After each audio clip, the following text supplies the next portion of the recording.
Okay, good afternoon, everyone.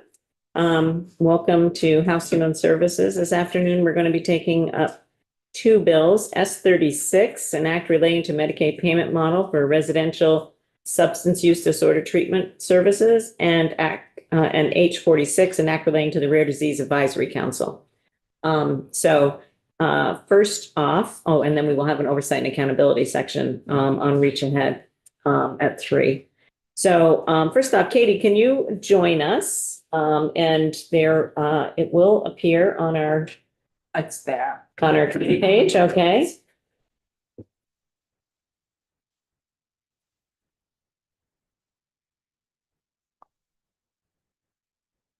Seen that before. So Katie, momentarily.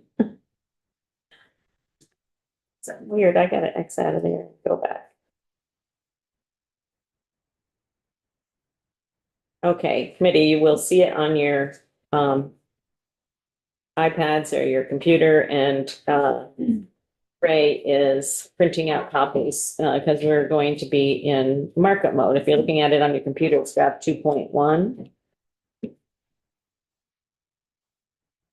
And Katie, would you please just go through the changes? Just as an FYI for folks, we sent a draft of the language on the Human Services Board report. We sent that out to the Human Services Board, and we sent that to AHS to look at and give us any feedback.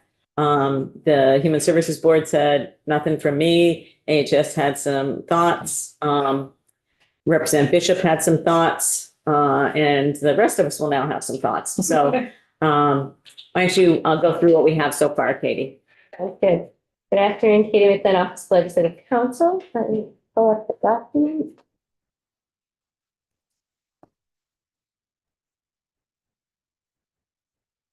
Okay. So we are looking at S-36. This would be an amendment to S-36. And it would add a new section 6 to the end of the bill, right before the effective dates. And this is reports related to Human Services Board proceedings.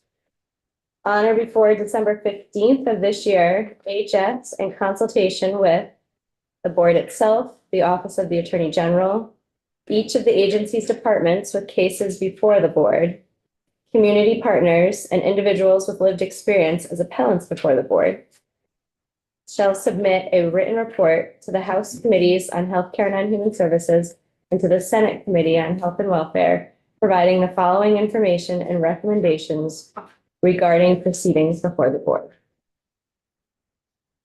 First, a proposal that attorneys representing the agency or departments participate in training that balances the attorney's ethical obligations to zealously represent the attorney's client with the respectful, trauma-informed treatment of appellants. Subdivision 2, an analysis of varying appeals processes specific to the agency and each department with cases before the board, including proposals and any legislative action necessary to improve consistency. And Subdivision 3, a proposal to identify and collect currently unavailable data in a manner that ensures uniform data collection across the agency and departments with cases before the board. Subdivision 4, recommendations for resolving potential appeals prior to reaching the board. And Subdivision 5, any other recommendation requiring legislative action. And then in subsection B, instead of having the agency as the lead reporter, you have the Human Services Board as the lead reporter. In collaboration with the agency, each of the agency's departments with cases before the board, Office of the Attorney General, community partners, and individuals with lived experience as appellants before the board, shall submit a written report to the 3 committees providing, this is actually just Human Services. Would you like healthcare to get this? Yeah, it should be consistent, yeah. Okay.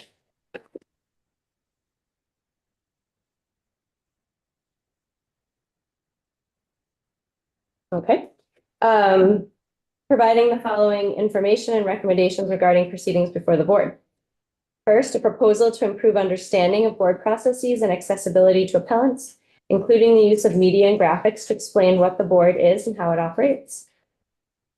Second, a proposal for the exchange of periodic feedback as part of a continual quality improvement process between the board, agency, departments appearing before the board, Office of the Attorney General, Vermont Legal Aid, and other relevant stakeholders. In subdivision 3, an analysis of how to enable an appellant to present a personal narrative without jeopardizing the appellant's case or disrupting the legal obligations of the attorneys representing the agency or departments appearing before the board. And subdivision 4, recommendations to improve the reporting of data to the General Assembly, including information related to appeal requests resolved prior to reaching the stage of hearing officer or full board involvement. And then we're renumbering the current section 6 to be 7. That's what line is happening on line 12. Line 13, renaming the bill to be an act relating to the delivery and payment of certain services provided through the Agency of Human Services and Human Services Board proceedings. The remaining section is the effective date. Okay, this is part of the bill we're looking at right now is just to incorporate, for just a refresher for people, we've been working on H92 and we've decided that we're going to leave H92 on the board till next year because we need more information in order to carry out any changes to the actual Human Services Board statute. And so we are going to take up the we're going to hold on just a second. Yeah. We're going to take up take the agency up on their offer. Sorry, I stopped in mid-sentence. With the offer to provide a report back by December 15th, is that what it says?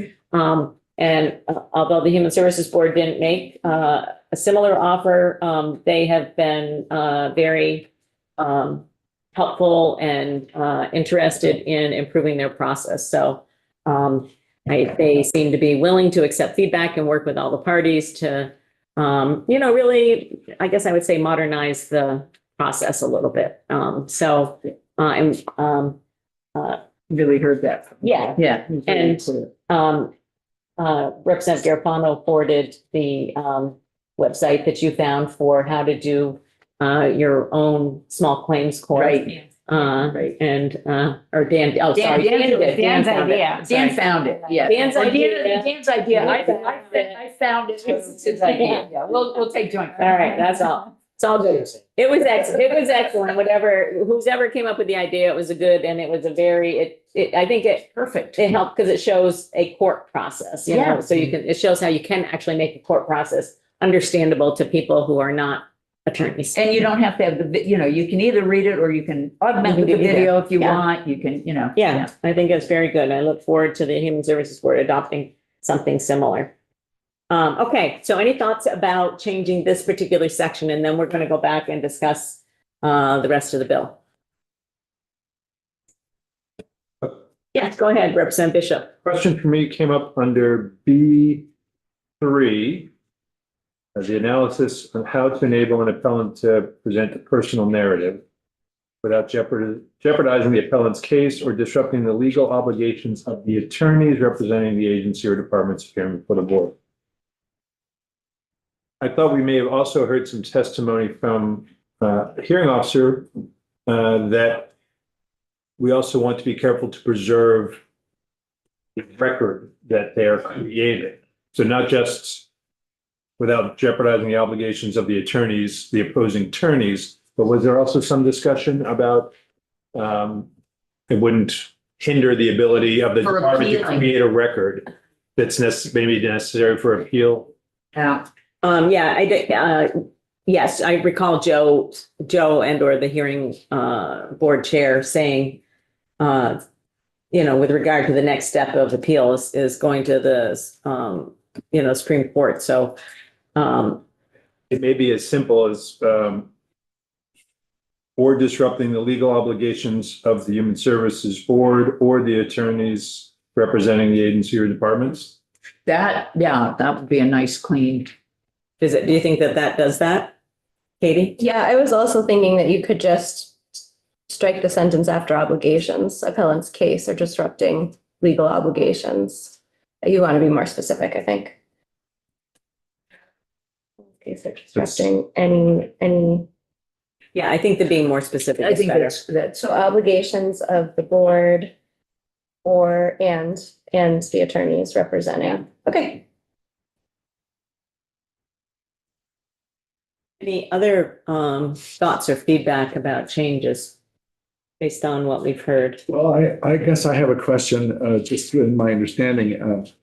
A concern for me in listening to everything is that making sure that the Agency of Human Services has a way of reporting back to the legislature, or at least to our committees, about applications for proposed hearings, whether or not they get all the way to the Human Services Board, but numbers and things like that. I just want to make sure that we're Yeah, comfortable. So it's clear and we're comfortable with that. It's number 4 on Number page 4. 2. Mhm. Well, No, so not that one. three. Sorry, that's not what I mean. Number Number three. 3. yeah. Number 3. Okay. Sorry. Page 3. Yeah. On 9. Page. Page 2. It should be on page 2. Page 2, line 4. Oh, Four through six. Unavailable data in a manner. Okay. All right. And so, Because there was a bunch of different types that. yeah, different types of data. I'm yeah. just wondering if we should spell those Well, I out. was just wondering if we need to say from the moment someone steps up, that somehow, that's. Number on number 4 Uh-huh. on line 9 on page 3. I think if that's not clear enough, that's from the Human Services Board. So are you thinking about cases? Remember, this is a statute about the Human Services Board. So what happens at the department level prior to Human Services Board? Somewhere Not, else. yes, Okay. not really germane here. Right. But do you see the I do see that, and I think that Yeah. it sounds like to me, it sounds like a recommendation for thinking about the process once someone's Well, I mean, I think if it's not clear here, what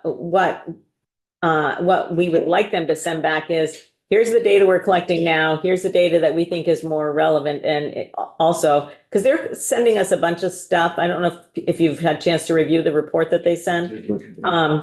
I think it could be more concise. I'm, interested in looking at trends, looking at not just a listing of. Not just a data report. Yeah, not just Analysis, yeah. an analysis of that, Yeah. right? And maybe that should say to improve the reporting and analysis of data. I think that would help me feel more comfortable. But I think we did want to, because nobody, I mean, they were clear that they had stuff that was not available, that they didn't know what the outcome was. They presumed that it was positive, but we didn't know that. Yeah. Stuff that was dropped before it got to the board. Yeah. It just seems like somewhere that needs to be, we probably need to be able to know that, yeah. Yeah.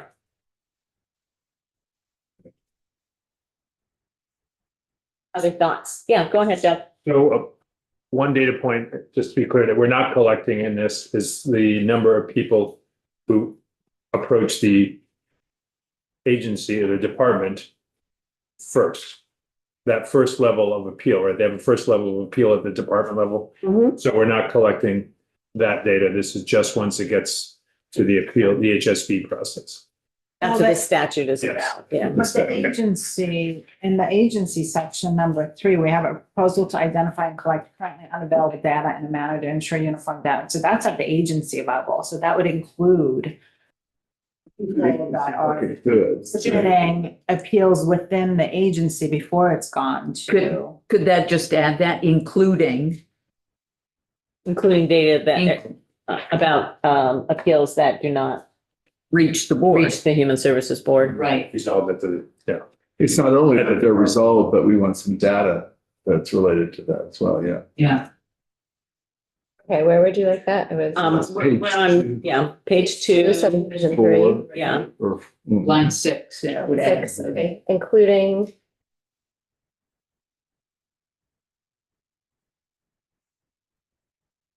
Data. regarding cases resolved prior to, And cases, the notion is cases that are resolved prior to getting to the board level. right. Want that on those. Just use the language on page 3, prior to reaching the stage with hearing officer, full board involvement. There you go.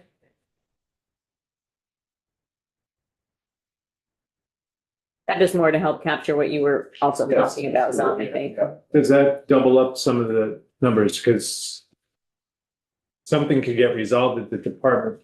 Well, Resolved meaning it's finished, yeah. not resolved and sent Are on. we including some numbers of cases that are actually where an appeal is filed? But yet then resolved before the Human Services Office? They'll bring us back their recommendations about what we Okay. should have. Yeah. I think that I understand what you're getting at. You know, we don't want to double count. We don't want to double count, but I think the language is specific enough to say, you know, it's before it actually gets to the Human Services Board or hearing officer. So that means it's resolved at the agency level.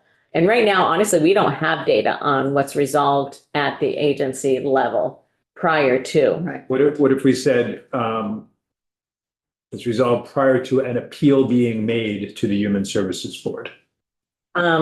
No, because it's all part of an appeal process. The Human Services Board is only a step in an appeal.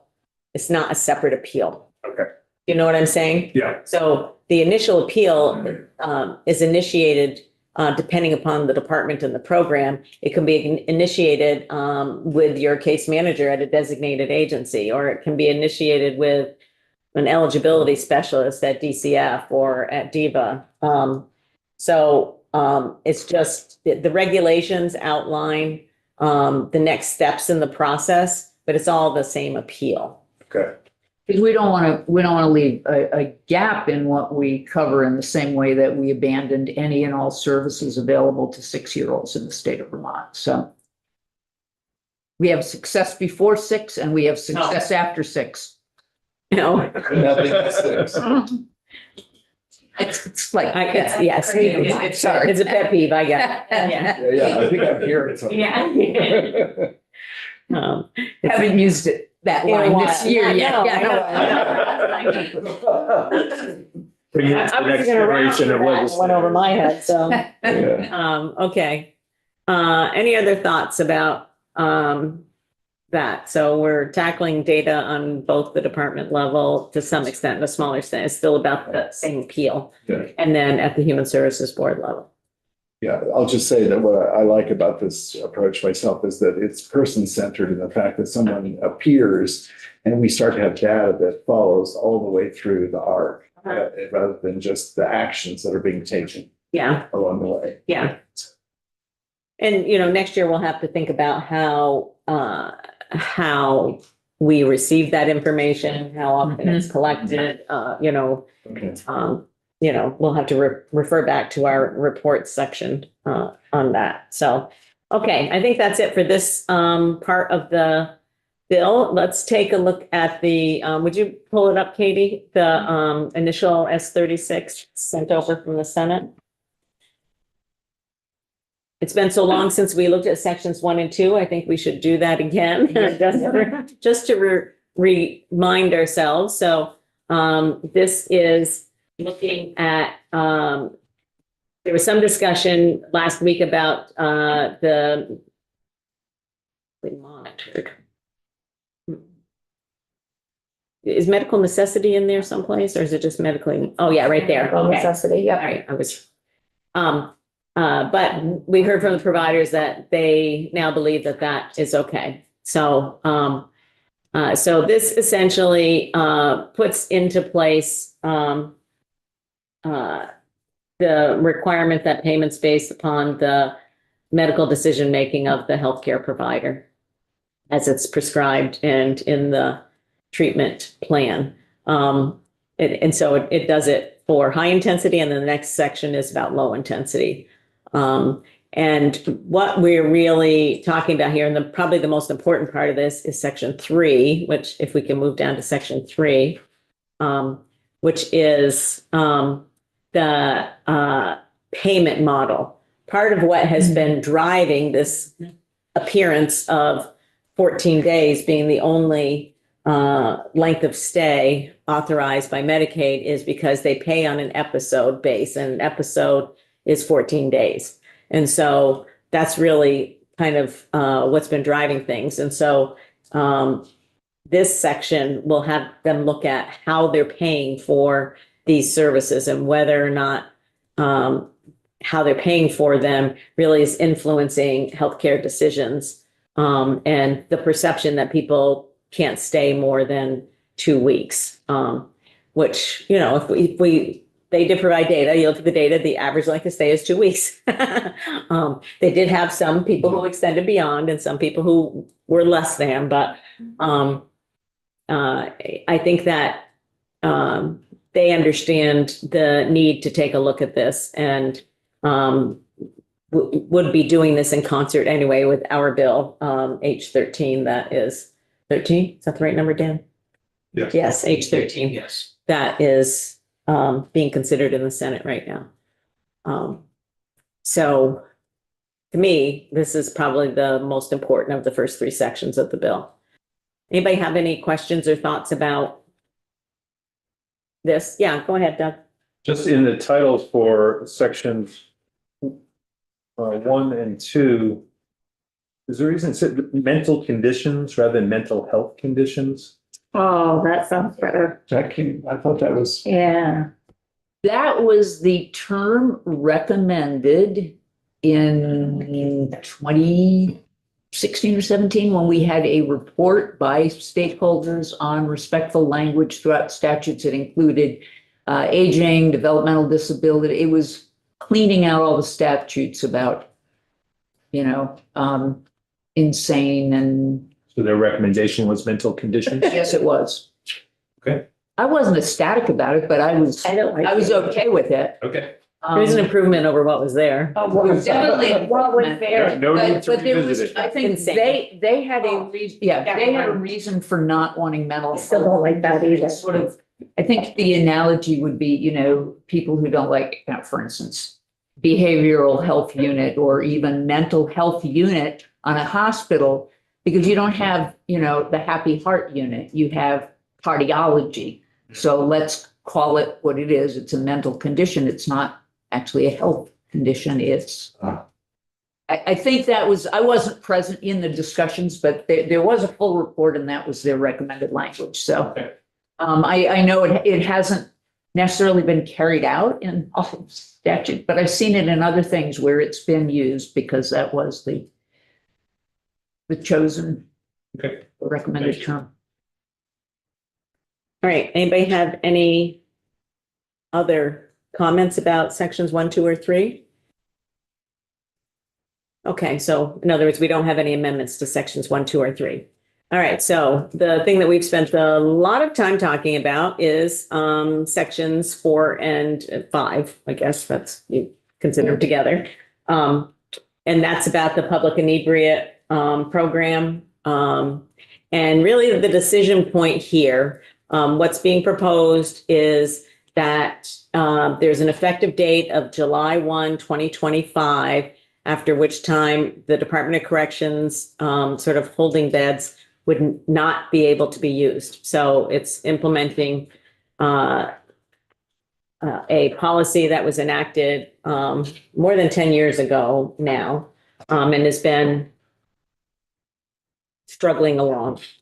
I don't disagree with the policy, but we have heard loud and clear from the community, law enforcement, the hospital ERs, the ER nurses, the current public inebriate beds that we do have, that they still need to have the use of Department of Correction beds in situations where the person is too volatile, they're a danger to themselves or other people, and they can't be safely handled in a community setting. And it is limited, as we heard from the Department of Corrections, to no more than 24 hours. It poses all sorts of issues. I mean, I'm not saying that it doesn't. So, and, Chittenden County is a very, it's a high volume area, higher than the rest of the state, and they have to cart folks up to St. Albans, and then it's, figuring out how they're going to get back and all of the things that go along with that. But I heard loud and clear that people still needed this as an option. We did see plans from DMH and VDH about what they're going to do in 2026, in 2027. I think Chittenden County has some questions. I talked to Representative Rachelson, or she talked to me about that today. And in Chittenden County, the Howard Center feels like they've tried the intermingled use of their emergency services with their previous public inebriate program, and felt like it didn't work. So, they still have some time to work out what a solution will be in Chittenden County, which they will need to do. But so I'll be honest, I was originally thinking like maybe we should just extend this for another 2 years as opposed to repealing it. But I also felt that the arguments made by the healthcare professionals, given everything that they're dealing with at this point in time, really stuck with me in terms of not having to kind of like continually revisit this particular question. What we can revisit, and other people sitting in these chairs will revisit it as time goes on, and as we feel like we have built out a more comprehensive community-based system. But I can tell you right now, the resources, we have to utilize the resources that we have. And there's not a lot of extra money floating around. So, they have managed to figure out how to do this for the next phase. And the fact that they have active plans, which is not something that we have seen previously. So I personally have changed my mind. I am feeling more comfortable with the repeal at this point in time. But that's kind of the question that we have for debate right now. Extend or repeal? Yeah, Dan. No, I just think that, having a way to have the systems of support, kind of like we had in Lamoille County, but are unable to continue the funding for it. And I guess we're going to be hearing back on what that looks like in the future. Should we put language in there for them to report back to us with what they're doing in Lamoille County to set up, access to these services? I think that is actually a really good idea to maybe add language to the section. It's not just in Lamoille County, but for the build out of the public inebriate program, statewide build out. So we can keep an eye on what's going on, if other areas are going to close theirs and rely more on, because I don't think that it's in the best interest of the ERs to have to deal with this at the same time. And so if we could get ahead of it. If we knew that there was a particular area that was going to close, what could we do to, maybe there's an opportunity for us to step in and not have it closed, therefore not relying on ERs and prisons or corrections. So. Yeah. Go ahead, Julie. I agree. I like that idea of having kind of a report back. Overall, my gut is I just can't get in line with the total repeal. I would like to just see us delay it some more. I think, these are people who are struggling in some way, and maybe some it's just a one-time thing. But I think for most it is, when they're ending up in one of these needing one of these beds, there's a problem. And we know that people, their best chance of getting better and, going on to a different path is having those positive interactions with and connections with services. And, it takes a long time to get into recovery, and it takes a lot of opportunities. And so I feel like every time we put a person in a bed, a DOC bed, we're doing them a disservice, and we're doing our state a disservice. And I know right now that's what we need to be doing. But I think delaying keeps that goal fresh in our minds, whereas repealing, it's just so easy for us to never talk about it again. So I would like to see us delay rather than repeal, but ultimately I will vote for the overall bill. Yeah, go ahead, Ann. So, I've been very torn on that. me too. And one piece that, that I think at this point, has to some degree, it doesn't have to, people don't have to, recognize is that unless we were to actually build a secure therapeutic setting, locked, independent from corrections, independent from anything else, which is highly improbable, fiscally irresponsible, whatever, for the small numbers. There will always be some need for a limited source of secure place, hopefully really tiny, and hopefully do get enough programs that create those alternatives that we absolutely minimize those to, serious physical threats that staff wouldn't be able, et cetera. So to me, that recognizing that, then the balance is, do we postpone instead of repeal because it will press the system for increasing those alternatives first before we take away, the scary bludgeon or whatever, versus do we leave the scary bludgeon there to keep the healthcare system, hospital providers in terror of the fact that it could still be enacted. And, I think we know from other bills and other committees, I mean, it is a really, really bad situation for them. And the thought of saying, well, we might still do it. We'll wait 2 years and we'll report back in, but we might still default to having you folks have to do it because we won't have built even a limited number of secure, that have to happen. So where are those people going to go if we don't have any secure ultimately? We end up in the emergency room.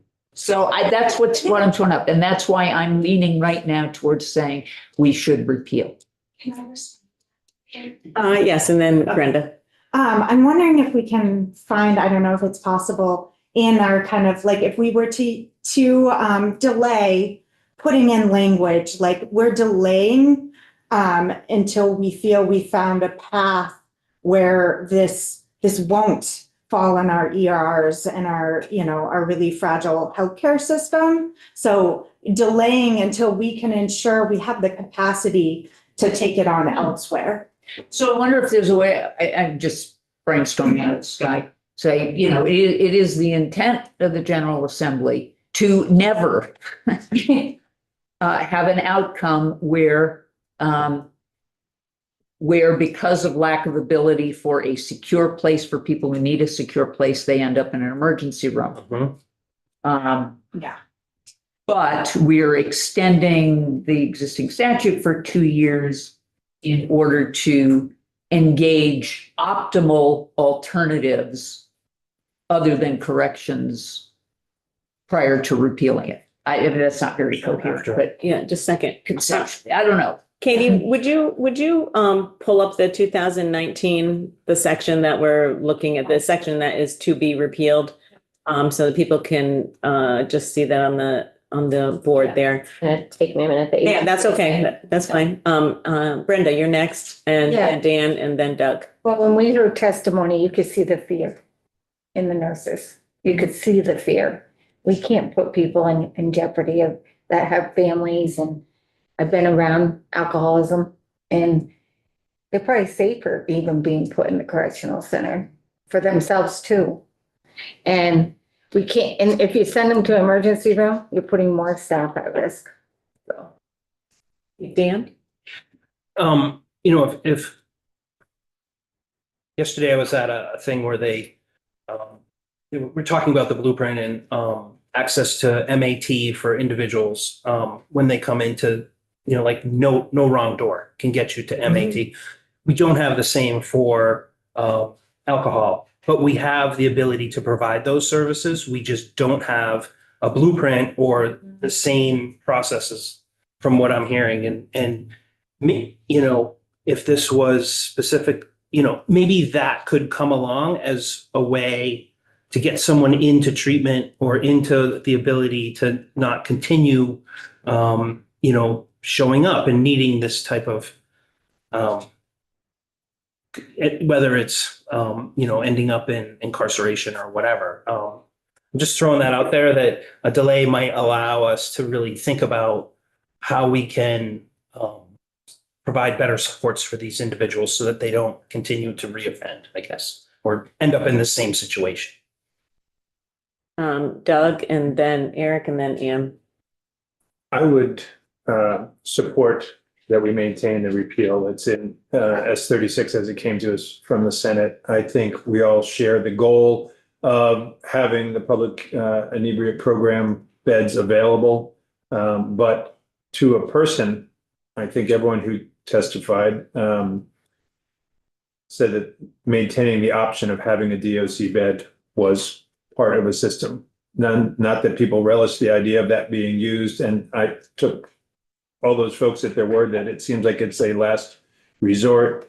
And I did as well find the testimony of the nurses particularly moving, but also somewhat persuasive for me was Chad Biggers, BJ, testimony that even as an operator of a PIP, that by all accounts, as I can tell, is respected and does the job that we would like them to do. He advocated for maintaining DOC beds. Just there are those instances where it's needed. So I support the repeal. Eric?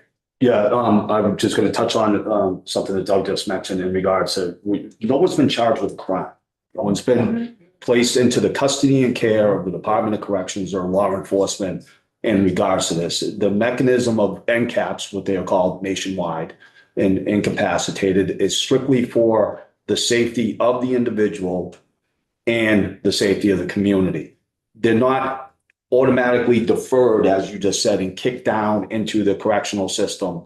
That's not the case at all. They're assessed, and if that's where, or if the behavior is escalating to a degree that that is a safe alternative, that's where placement is made. I support the repeal, and I will support the repeal adamantly in regards to just many of the arguments that are placed. But I want to assure, and also on the record and noted, no one's been charged with a crime and no one's being incarcerated. And we got to step back from that language and understand the real context to why these things are in place. It is an option, and we should never, ever take options off the table, especially right now when we all recognize that our infrastructure and capacity of continuing the care in this state is adequate at best. And to remove that option, we're dropping things down even more and not. So I support the repeal. I don't hear anybody saying removing it at this point in time. I just, I hear different things, but not, I don't think anybody here is said to remove it at this point in time. Go ahead. To Dan's point, I think we have some. Oh, I'm sorry. Oh, I had I'm Ann sorry. first. I'm sorry. I just remembered that. Sorry. So, yeah, two little segues. First of all, one of the back of the mind things is if it were to go into effect now or deferred later, the odds are relatively significant that it will ultimately result in people who should not be criminal justice system becoming because they end up in an emergency room and become violent, and they're gonna be charged. Exactly, that's That's where the point I was getting at. Yes, and they will end up. But the other thing is, it partly in reaction to, saying they're not being incarcerated. Well, it certainly feel incarcerated when you're locked in a prison. And I wonder if there is something, again, wild brainstorming, where we could, whether it's a report or some kind of directive. I am concerned about what kind of support, what happens when they are in that facility that A, makes them feel like and recognize that they're not being jailed, they're being protected. And, the ideas around, the peer support folks who come to the emergency room, or who are part of when it's a pit bed, is there a way that they can respond when somebody's in that position, or when they're getting ready to be discharged, not when they're, they can't even speak coherently, but when they're at that point, that there be a warm handoff, if you will, not just here's your bus fare or whatever, and here's an address to go to of a recovery center. I did feel like sorry. Yeah. Then Teresa. Was kind of to Ann's point, and Ann kind of continued making my point for me, is that I think we can do some more in having DOC build out some of their capacity in supporting these folks. They're not being charged with a crime. It is literally a place for them to be safe and to not be incapacitated anymore. So, but, kind of having that theory of no wrong door, why can't DOC build out some capacity to help folks? Why, before they're given the bus ticket or, dropped off to give them some resources, or bring in some peer supports or some support system. So it doesn't feel like a jail experience, but more of a, we wanted to keep you protected, and here are some resources that can help you. Warm handoff. Exactly. Be key. And DOC didn't really have any, That's what I was gonna yeah, say. their testimony was like, oh, we don't really. Well, they said that they did it before COVID, Yeah. and that since COVID, they haven't really done it. And they didn't, it just kind of like things changed and things got dropped off. And I think we can Maybe encourage that's them to something get we back to can- doing that. Yeah. Go ahead, Dan. I don't think I would ask DOC to build out some sort of program. Maybe there's a possibility of them creating an MOU with like a recovery center, so that when Yeah, somebody has there's been some- brought in, they can say, okay, I reach out to the recovery center, let them know that you have an individual who could maybe use some support. Yeah. Just as a way, so you're not saying to DOC, create this program, help these people, Yeah. because that's No, it's outside of. really what- just like There was an pointing MOU. people to the right resources that are currently available, right? Not like building out those resources, but like Mhm. knowing what those resources are and being able to share that with folks. Okay, so I don't think anybody disagrees with that last point. And it seems like we were also in agreement about Dan's suggestion to have them essentially report back on the sort of build out of the pit. And it can be a presentation, it doesn't have to be a written report or whatever, to present, to do a presentation on that. And it seems like we are somewhat divided on the other question about whether to repeal or to extend for 2 years. I'm just going to check in, Todd, with you to see if you have any thoughts about this issue. Thank you, Katie. That was helpful.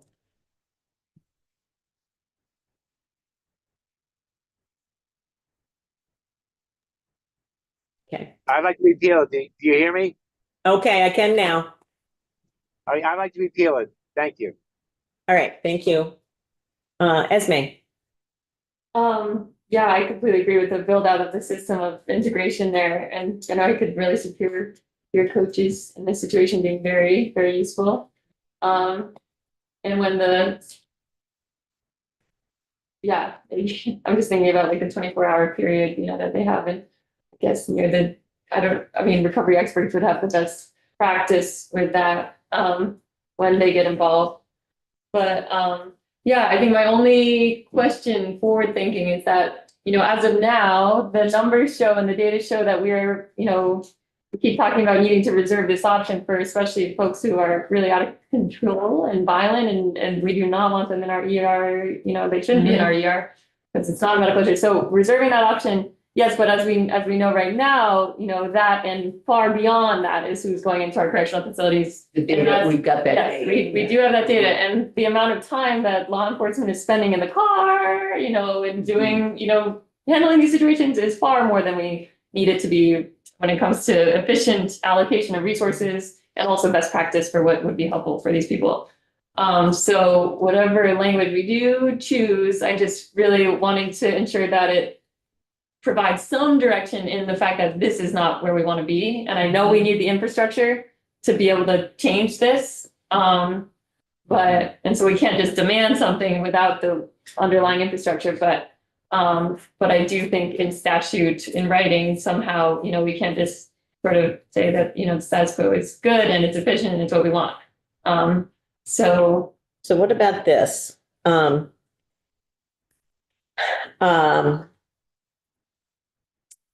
So I actually was concerned that the two programs where they actually had programs and discontinued were put off until 2027. And with Chittenden County, and the reason we've seen more people go to DOC is because of Chittenden County not having any kind of public inebriate services. yeah, So I'm not really sure why they're not prioritizing Chittenden County in 2026. So what about language that talks about the having DOC come back? This is on the DOC side first, having DOC come back with you know, sharing the process that they will reinstate with regard to referral to recovery center, other substance use treatment service providers. So reporting back to us about the process that they have now reinstigated. Yeah, I think it needs to really be specific about warm handoff because referrals and all that can be, here's the brochure at the door. Yeah. So that we want at least a report back on creating that kind of. I just don't think warm handoff is going to be. No, I know, We've but used warm handoff. No, I just don't think, no, I'm not talking about the language. I just am not sure that that's going to be always possible. it may not always be possible, but for them to come back and say, how would they be able to do that? And also just for people, you know, they would have to look at the viability, but they have developed or had before COVID, I don't know the status now, but they have trained peer people in corrections Mhm. who work with other people in corrections. And, you know, whether that might be a resource for helping someone who is, even though they're not in corrections officially, but that's somebody who's, Well, that's what they can Peer come back and support. tell us. They Yeah. need to develop that resource. Eric and then Esme. Just in regards to some of this language, and I'll try to keep this as tight as possible. The individuals that are being placed over there are not under the custody and care of the Department of Corrections. They haven't been charged with any crime. They haven't been filtered through judiciary, passed on off to fulfill their sentence in regards under the commissioner's rule.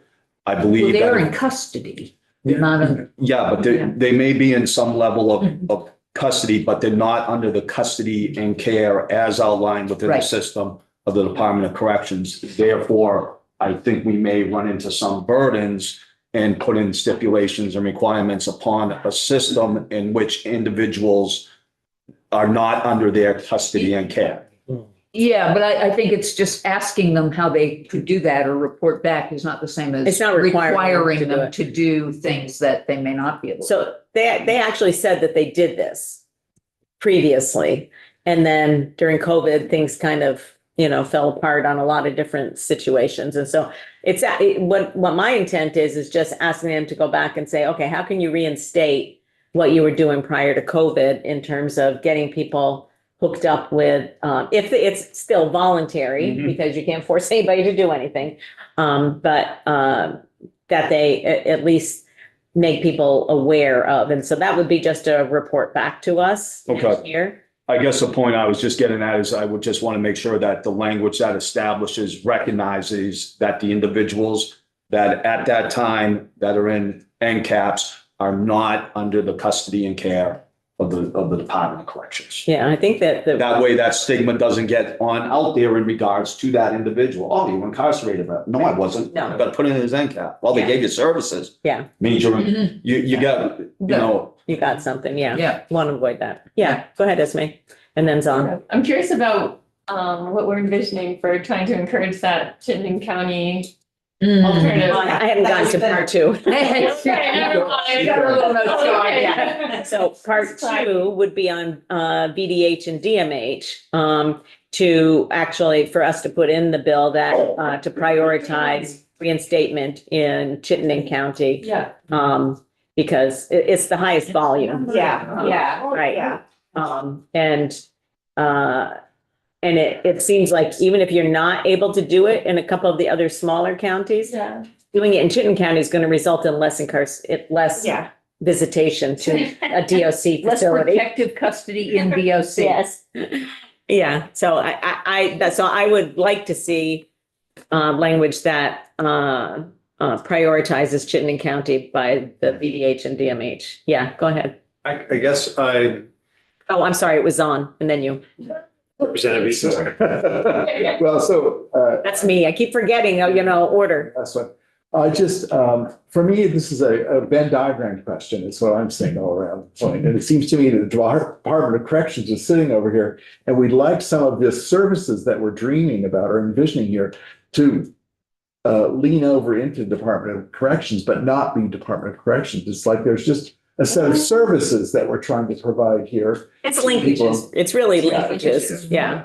And so, yeah, you feel different. Well, just that implies that we're gonna keep the same quantity of people in the Department of Corrections. No, I'm just thinking, I'm just sorry.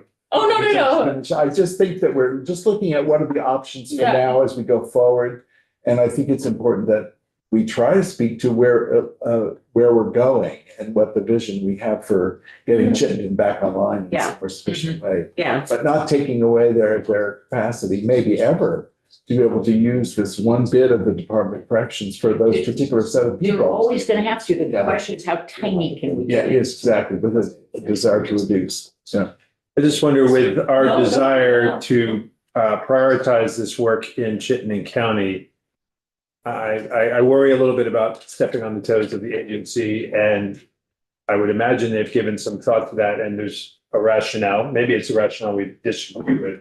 Maybe it's, if it didn't work in Chittenden County previously, they want to put a little time, 18 months in the rearview mirror before they approach it again, so that, So I can tell you that when I asked that question about why the two counties that recently stopped, they said it was readiness. And I can tell you that we heard back from those places that they have not been approached about it. So from their perspective, it's not about readiness. So where's the readiness? Yeah, where's the, yeah. Yeah, I mean, maybe it's the department's not ready. I don't know. But I think that it's important because when we look at the data, and we know that the increase, as Esme pointed out, like why the overall number of public inebriate, usage has gone down. The number in corrections has gone up. Yeah. And that's directly related to Chittenden County. Yeah. So it doesn't make sense for us not to at least try to get Chittenden County prioritized. And again, yeah, I think it's the sort of thing, you can't mandate it because you don't know the detail. You can't overreach, but that doesn't mean we can't say we want to see it prioritized as a. Okay, so to summarize. After Dan. Very short, friendly amendment and Lamoille County. Yeah, No. Sorry. I don't know. I Not enough volume in the- Give you a walk, go outside, get a County. ticket. It'd be southeast. Yes, I don't know. Hi, Chris. Let's say. Okay. Okay, so to summarize, we have some language about DOC and referrals to substance use providers and like warm handoff language. Not sure I'm crazy about it. That but- doesn't have to be something that means that doesn't make it sound like it's just referral, Contact, which means. yeah, contact or something, I don't know. And what we're doing is. Handoff and corrections, it's. Yeah. Yeah, Eric. So that, a preference for prioritizing Chittenden County for the redevelopment of public inebriate services. And third, reporting back to us, for both of those, reporting back to us with a presentation or whatever next year. Is this language? Oh, Well, I don't know if it gets you where you want to be, but that's it. Well, yellow is pretty good. Yeah.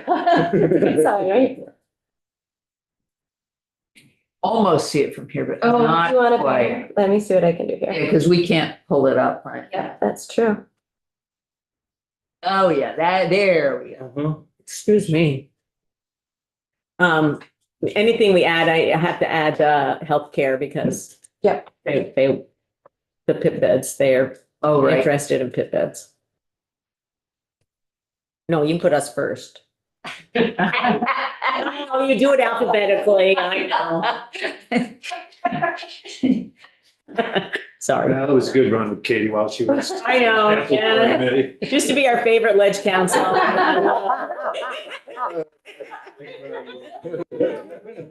The way it goes. I don't think that quite captures the, particularly in Chittenden County part. I don't, Prioritizing. prioritizing, Priority given to. yeah.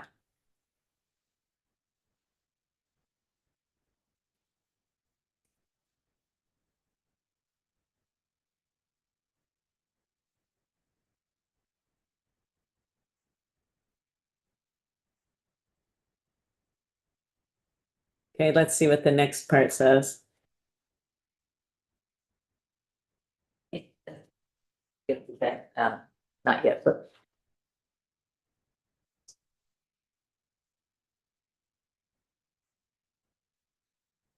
Uh, we say substance use recovery providers? Yes.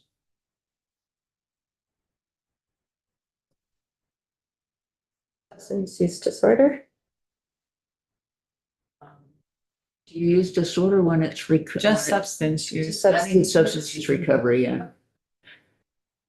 Yeah. So could we go back, because I think the flow might not work anymore when we replaced, when we added.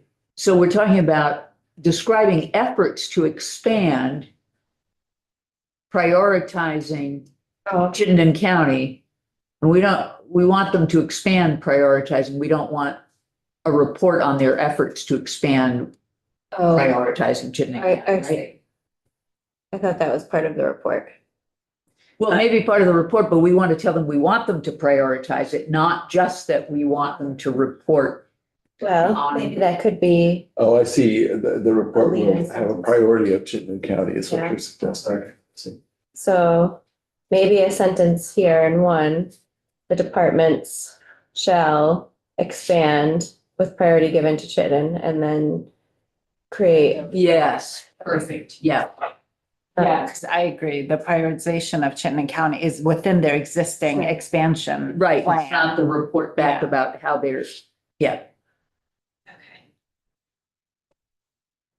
All right, so we had, Katie, you can do that. Yeah. Yes, that's right. Right, so we don't need to. Question, maybe as a lead into the two paragraphs. So if I'm understanding correctly, the repeal would stay. We'd have, add We this. don't know yet. Don't know We're yet. gonna do a straw poll on the repeal. Gotcha. I would say if we did a repeal, There you go. we could almost have it as a lead into those new paragraphs. Intent languages, if you will, that recognizes the value of community-based services. And towards that end, Well, that's contained in the underlying language of the statute already. Okay, so now back, so those are the kind of, and Katie's doing her magic. I'm working on it. Okay, so now we're at the question of repeal or extend for 2 years. And so, if, does anybody have any other points that they want to make about that particular question before we do a straw poll? No, only that doing these other things In other words, to me yes. is significant. In getting to a yes. Oh, yes, do I have a comment? Yes, that's my comment. It's done. It's done. Sorry, I'm just picking. Okay, anybody else have any comments about that? Because I just want to make sure people understand what we're doing. So I'm going to ask for a straw poll on whether to repeal, to keep the language as written, which is to repeal the implementation of the July 1, 2025 DOC language. Okay, I see you unmuting, Todd. Okay, you can, we got your vote that you want to repeal. Is that correct? Is that still your? Yes, that is correct. Okay, thank you. Okay, so then people who wish to repeal the, so keep the language as is, repeal, please raise your hand. All right, 1, 2, 3, 4. 1, 2. All right. Can I ask a And Todd. clarification? I'm sorry, so with not including the language that we just. No, it would. It would include all That's that the language. condition of being comfortable with review. Like, I'll still vote for the bill. My preference is we delay, but so I'm not supporting. I got you. And so those who would wish to delay as opposed to repeal. Okay, all right. So language, we'll keep the repeal language, Katie. Okay. And then the other changes, are you ready to show us the other changes? Sure.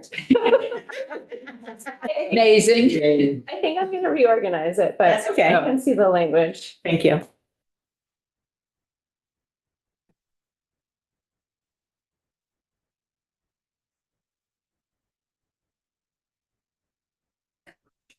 Oh, yep, thank you.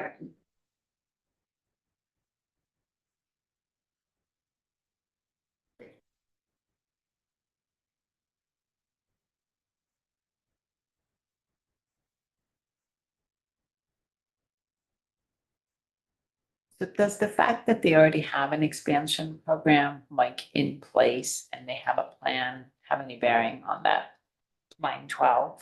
Because we're saying they shall, I mean, they're already kind of doing it. Well, but they're not doing it in Chittenden Chittenden County. County. Right. That's the purpose of that. Okay. I mean, they are, but they have Chittenden County pushed off to 2027, and we're saying, yeah, we need a higher priority for Chittenden County. Can I recognize, can I say the Department of Health and Mental Health plans to expand public inebriate services should prioritize Chittenden County. So it Because I'm worried that acknowledges- this will make it seem like they need to expand further than What they what have. they already have. And Yeah. Chittenden County is in their plan, it's just later. That was good So- language. I've lost it, Yeah. but that their plans, oh, you've got Their it. existing plan to Just said- expand Okay. Yes, that's good. shall show. Prioritize. Right. I think, no, the much shall, I think is. Hold on, it needs a lot of work. To explain public inebriate, yeah, okay, the first shall you can take out. Shall prioritize. The joys of editing. Live. Yeah. I don't want to give them a note. Yeah, good. Yeah. Yeah. Yeah, No, that looks good. okay. We lost programming. Did you like programming? Services and programming? And public inebriate services. And programming. Services could be programmed, right? Yeah, I don't know, that's critical. Yeah, you'll figure out this is the concept, Katie. Yeah. This is, the concept is fine. I don't like services, shall prioritize services, but. Oh, no, it should, right, not there. Programming? Their presentation to us Oh, referred to program. They'll prioritize Chittenden County, period. And they also said public inebriate crisis services. I'll say services and. Yeah, and shall, Okay. Prioritize Chittenden County. Perfect. Yeah, I don't think we have to add services there. Yeah. Okay. All right. And then on or before February 15th, presentation to the committees, describing their efforts to expand public and immediate programs. Okay. And DOC. By February 15th, shall provide presentation. Okay. Human Services. Efforts to reinstate the practice of connecting individuals receiving to in a correction facility with appropriate substance recovery providers. I think that sounds good. Yeah, that's, Community-based substance use recovery providers? Just to make it clear that it's not in the DOC facility. We've gotten to that point, just to placate.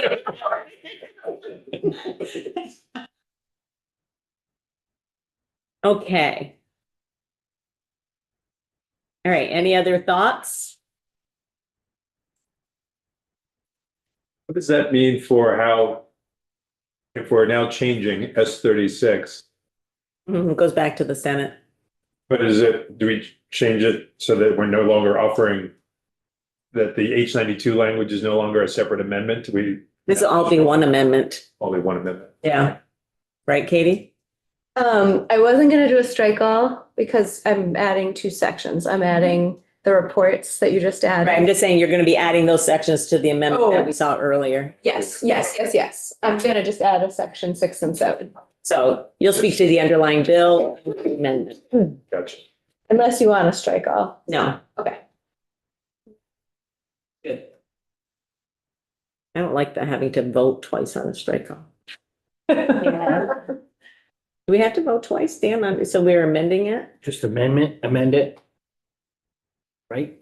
Would be the first vote, and Yeah. then the second vote would be to pass And so we have two votes You still anyway. have to. Yeah. All right.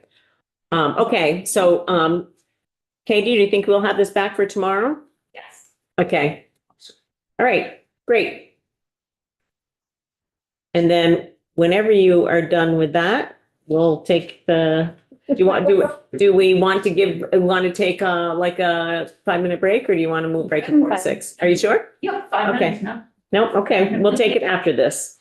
Okay, H46, we're gonna have a walkthrough. Remember this was the. I'll be right back. Okay, this was the one bill that got more than 2 votes when we did our votes around the committee. So we're taking up H46, and since we are not going to do H92 this year, we have a bevy of witnesses lined up by Incredible. it's a lot of people want to talk about the importance of this bill.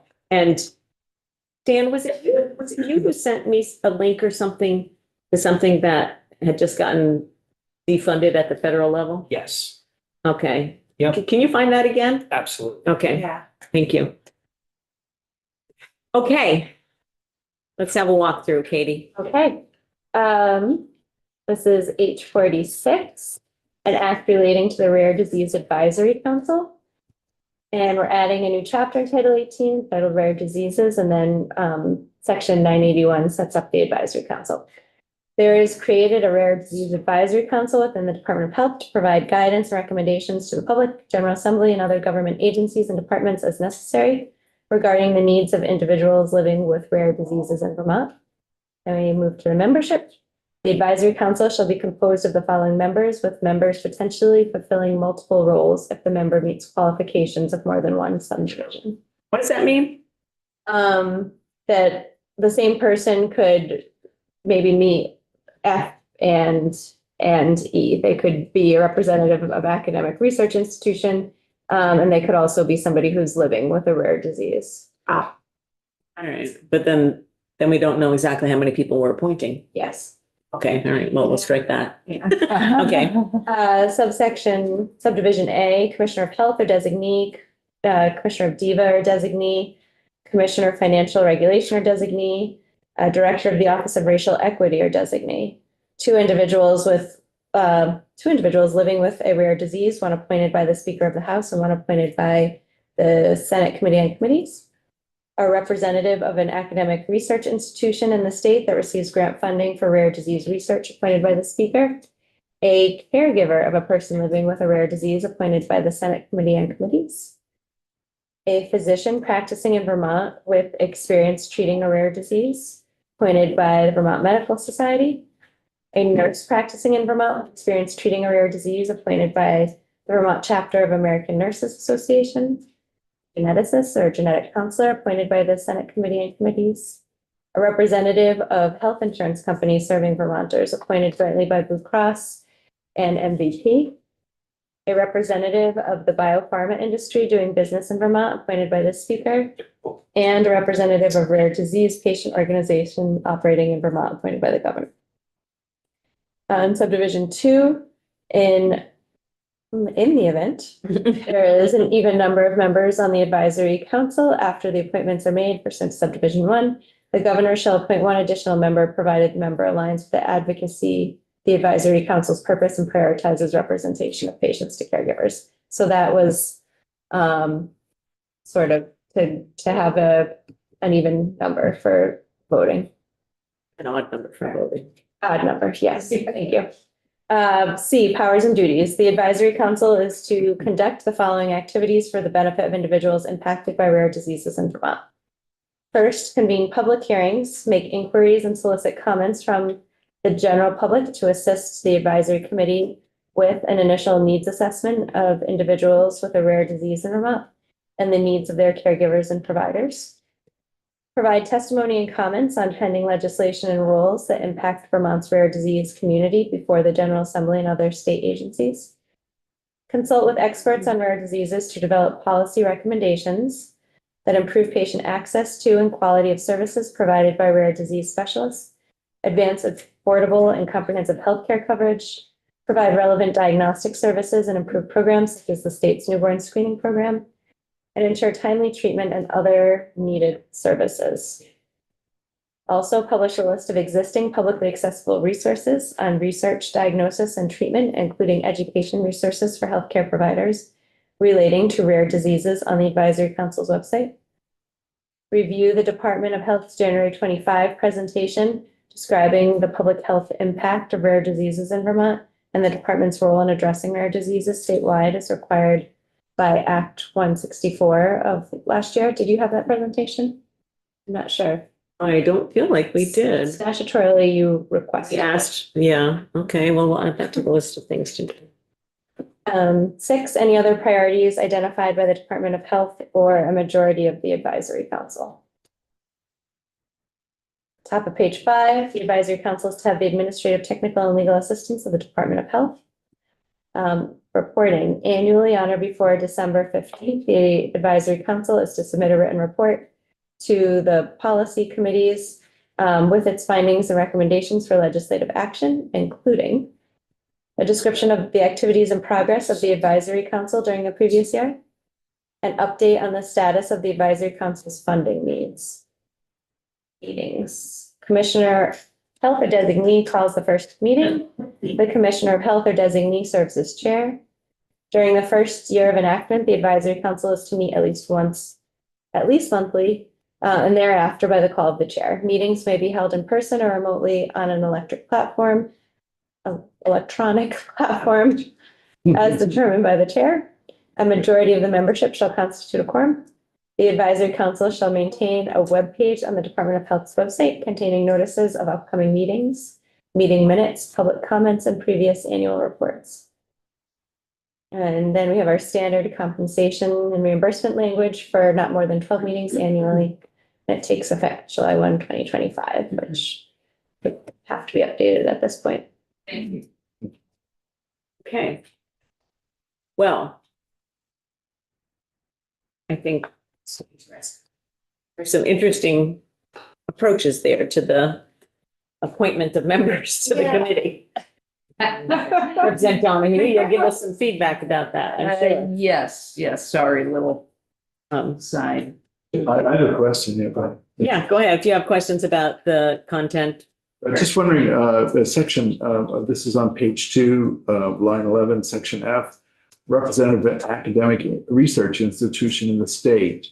The way there are questions about some universities and institutions being able to do research. What happens if a person can't be appointed, if such a thing ceases to exist in the near future? Does that just simply change? Do we just, it's okay, we don't need that person, or how does that work? I mean, actually, what I would probably say that it doesn't have to be in the state, to be honest. I see. We're a small state. Yeah. I mean, I think that we're gonna have some feedback on representation, how it's selected and who should be there and all that kind of stuff. It's a starting place. Yeah, this is one of those things where we Right. put it in as a starting place. I see. Okay. And the way, a request came in or whatever, and it's like, yeah, well, Right. this is gonna need to be revised, but let's not, it's one of those theories, let's not have Ledge Council do 5 drafts so that we think it's perfect Right.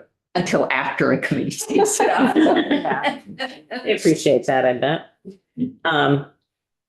Okay, so, To yeah, that point, I guess I had a question as I saw a geneticist or genetic counselor. And I couldn't write a job description for either one of those, but I can imagine that they may actually be very different professionals. So was this from model language or from another state? Do we know the derivation of this? ask the sponsors of the bill. Representative Donahue and Noyes. I'm sorry, I was just pulling it up to read it and I didn't Just hear. wondering, was derivation of this statute from another state or model language from NCSL or? I believe that it's probably from, states where it's been enacted. There is a national group and it's from what they were recommending. But it's not model language in the sense that, we get these interstate compacts sometimes where you can't change a word or it doesn't work for the compact. But this is what we can make it Vermont friendly. We're not entering a compact here. That's right. Other questions for Katie? I don't see that report. It was a presentation. Oh, it was a presentation. Did we do the presentation? That's what I was wondering, because the bill was drafted before this session started, so I Right. assumed you would hear the presentation. Yeah, I don't think we've heard the presentation. I don't think so either. Okay, so when we contact we've contacted the department, I'm not sure. Department, they're coming tomorrow at night? Yeah. On this bill? Okay, You can bring a lot. Model. there was, do you remember what bill it was, Katie, from last year? It's the language here. 164, section 2. Yeah, thank you. Okay, so, Can you ask? yes, if you could forward them that language, they probably are not remembering that since it's an acting commissioner.